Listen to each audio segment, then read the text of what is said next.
एक बार की बात है, भारत में एक खास जगह पर एक बुद्धिमान और मजाकिया गुरु रहते थे। उनका नाम ओशो था। एक युवा जिसका नाम रवि था उनसे मिलने आया। रवि बड़े रहस्यों को जानना चाहता था। वह जानना चाहता था कि बहुत खुश और बुद्धिमान कैसे बना जा सकता है। रवि ने ओशो से पूछा, मैं कैसे बहुत बुद्धिमान और खुश हो सकता हूँ?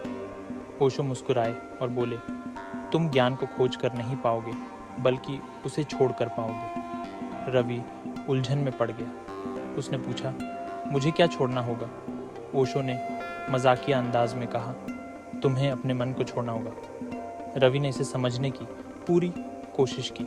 वह सोचते हुए समय बिताता रहा। जब वह अटक गया तो उसने ओशो से पूछा, मैं क्या गलत कर रहा हूँ? ओशो ने हंसते हुए कहा, तुम इसे बहुत गंभीरता से ले रहे हो। रवि ने सरल तरीके से समझने की विनती की। ओशो ने थोड़ी देर सोचा और फिर कहा, जाओ बाजार से एक केला खरीद लाओ।